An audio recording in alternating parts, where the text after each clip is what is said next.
Здравствуйте, дорогие зрители! Сегодня я вам покажу, как я квашу капусту со столовой свеклой. Для этого я беру капусту поздних сортов, чтобы качан был обязательно твердый, плотный. Разрезаю его на части, небольшие части, сейчас покажу. Но такие. Оставляю стержень. Удобно тем, что не рассыпается капуста. Когда ложишь и достаешь, она удобна. Да. Ну, вот такие плотность, видите, таким плотностью.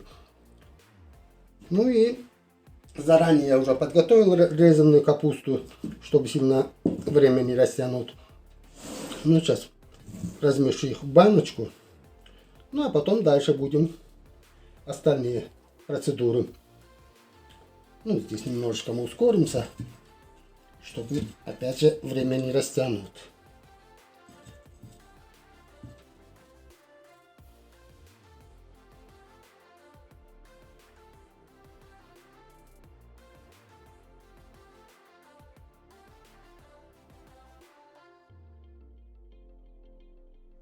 Ну вот, баночку мы наполнили капустой. Теперь свекла. Свекло я беру, ну, вот таких средних, ну, небольших. Где-то тут, короче, если весом взять, это 200 грамм плюс-минус. И они немножко подвяли, и это ничего страшного. Наоборот, даже больше так пользы приносит. Ну и разрезаю я их кружками.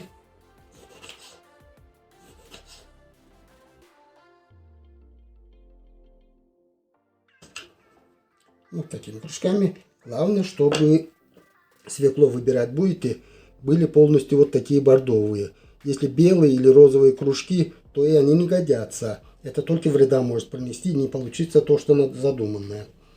Ну, вот разрезал свеклу. Сейчас опять же размешаю в баночку. Сверху уже разлаживаю.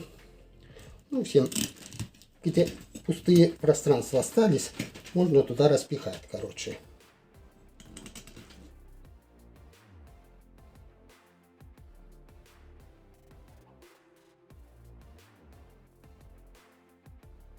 Ну вот свеклу разместили. Уже начинкой, как говорится, мы свое дело сделали. Теперь беру я холодную из-под крана воды. Ну, у нас не хлорированная. Если хлорированная, нежелательно. Нельзя хлорированная, обязательно чистая. Или родниковая, или там бутилированная вода можно. Ну так, наполняю баночку. Обязательно холодная и не кипяченая, сырая вода. Ну вот наполнил. Теперь одно тут фишка. Немножечко плотно закрыть. И немножечко вот так, чтобы между листьями воздух еще пузырьки остаются. Немножечко хотя бы из большей части постараться выгнать их. Ну вот видите, уже место освободилось. И слегка доливать.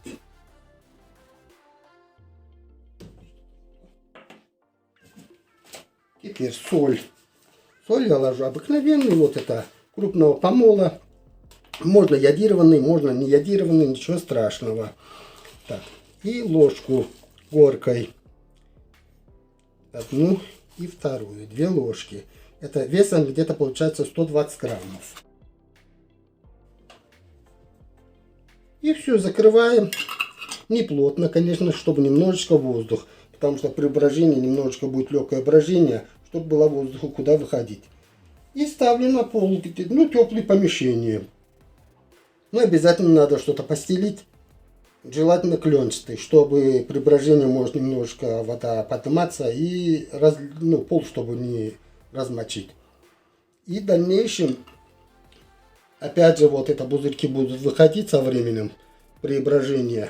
И надо будет, придется подливать немножечко, чтобы уже прикрывать полностью капусту водой. Ну и все, остается ждать. А эту баночку я уже заготавливал 20 дней назад. Ну вот уже, на мой взгляд, они готовые. Сейчас мы проверим, посмотрим. Так, главное, я что, пока не забылся, скажу. Банку я беру 3-литровую. Ну, для меня это удобно, пропорции рассчитывать и так далее. Хорошо, сейчас начали выпускать банки с широким горлом, и моя рука лезет. Ну, а так, сейчас проверим мы готовую продукцию. Надо будет обязательно постелить, потому что нет-нет, я в любом случае что-нибудь да накапаю на стол.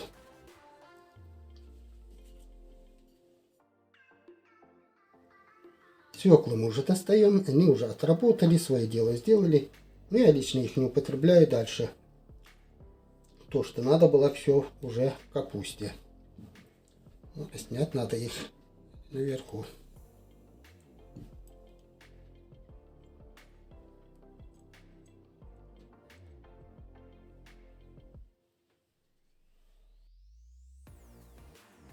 Посмотрим, как у нас получилась капуста. Капуста получилась даже отлично, как и ожидалось.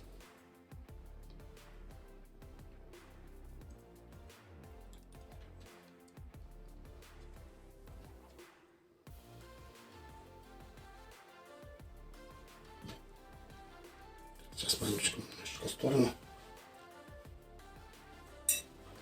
И проверим, полностью ли засолилась капуста. Ну вот, капусточка полностью засолилась. Отлично. И на вкус отлично, я уже пробовал. Ну, на этом все. Спасибо всем за внимание. Всем приятного аппетита.